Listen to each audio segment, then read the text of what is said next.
Hello, I'm attorney Scott Lesowitz, and with Taylor Swift competing in the Super Bowl this weekend, I thought I'd make a video discussing why she is re-recording her first 6 albums. So after going through some background, I will answer 3 questions in this video.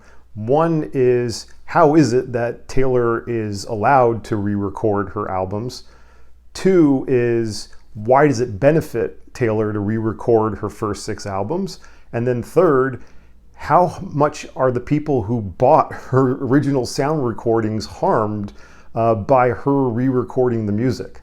So in 2005, Taylor signed her record deal with what was then a relatively new label, Big Machine Records, and between 2006 and 2017, when the contract ended, she recorded 6 albums for the label. All right, before going further, I do need to give a little bit of background on copyright law as it pertains to music. Copyright law when it comes to music is probably the most convoluted area of copyright law, probably even more so than fair use.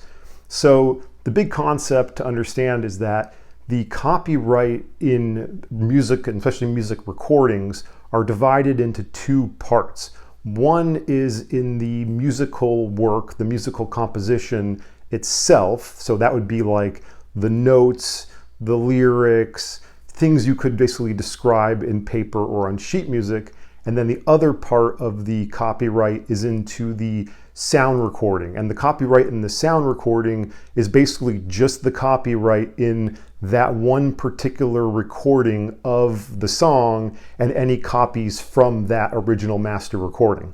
So in Taylor's record contract with Big Machine Records, as was common, she retained the copyrights to the musical compositions themselves. The copyrights, the part of the copyright to the sound recordings, went to the label. And interestingly, the record contract also gave possession of Taylor Swift's scarf to Jake Gyllenhaal. So frankly, he was allowed to have your scarf, Taylor. By the way, I gotta say, I'm a bit ashamed I was able to come up with that joke. I ran it by my wife, and even she didn't understand the reference. So in November 2018, Taylor's record contract with the Big Machine Records is up, and she signs a new record deal with the Universal Music Group. And under that deal, which apparently was very artist-friendly, among other things, she would own the recordings, the sound recordings, for all music that she records for Universal. All right, let's get to the drama. So in June 2019, Big Machine Records is sold for around $330 million, apparently, to the manager of Kanye West, who, Taylor had a history with. Taylor called this her worst case scenario, although I do imagine that the rights being sold to a consortium of John Mayer, Jake Gyllenhaal, and Kanye West directly would have been worse. So in response, Taylor announces, hey, I'm gonna re-record my first 6 albums. Despite that threat, Taylor's sound recordings are sold again to a private equity group that did not buy the entirety of Big Machine Records this time. They only bought the sound recordings, Taylor's sound recordings, for apparently $405 million. All right, so with that out of the way, let's get to the first question. How is it that Taylor's able to re-record the songs? Well, this really has 2 components to it. One is how she's able to do it under copyright law, and then the other is contract law. And for copyright law, it's simple because any musician can record any song. So again, the copyright is broken up into 2 parts. One is the sound recording, but whoever owns the sound recording just owns the right to that particular recording of the song. They don't own the rights to other recordings of the songs by other artists or by the same artists in a different recording session. And frankly, it doesn't really even matter under copyright law that Taylor had written the songs to begin with, because think about it, any musician could make a cover song of another song that had been released by some other musician and that was written by some other musician previously. Now, as the video goes on later, I will discuss why it's important to own the sound recording rights and the musical composition rights. Okay, so then the other issue that frankly may have been the one more pertinent is contract law, because Under Taylor's recording contract, they could have restricted her ability to re-record the music. And actually, there were some restrictions in the contract, especially as to the time in which she had to wait before re-recording them.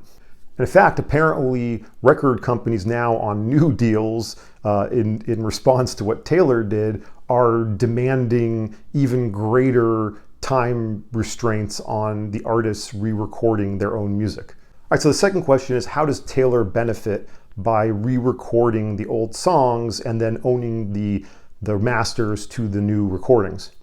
So the way I see it, there's two big sets of advantages here. One is that she will make more money when people stream the new versions, the Taylor's versions of the songs, as opposed to the original versions. Now that's because when someone, let's say like Spotify, plays a song, when they stream a song, a part of the amount that they pay goes to the musical composition rights owner, and then another part of their payment goes to the owner of the sound recording. By Taylor owning both halves of the copyright, she will capture the entire payment from Spotify. That said, I'm sure under her record deal, Universal is getting some cut, even though they don't own the master recordings. And then the other big area that I see benefiting her is that she now controls the use of the first 6 albums, or when she finishes them all, the first 6 albums for things like commercials, television shows, and movies. All right, so that leads to question 3. How badly hurt are these people who paid potentially over $400 million for Taylor's original sound recordings? And so here, let's look at this from those 2 angles I said where really I think it mattered for Taylor. So one is that basically they're probably not going to get any revenue or meaningful revenue from sources like, movies, television shows. But that said, from what I read, the big money that they probably were seeking were the money from streaming. That leads to the streaming revenue, the big one. Now, from what I've read, obviously it's still pretty early on, apparently the Taylor's versions of the albums are streaming more than the original versions.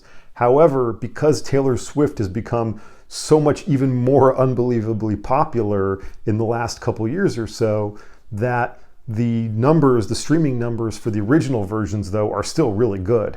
Okay, so there's one potential wild card here that I understand it very well might not work because of contract law issues, perhaps her contract with Universal, I don't know. Taylor goes to Spotify or Apple Music or both of them and says, hey, if you want permission to be playing my new recordings that I own the sound recordings to, I'm demanding that you remove the original versions of my recordings. All right, so that, I know it was a pretty dense one, but hope you enjoyed it. Thank you for your time.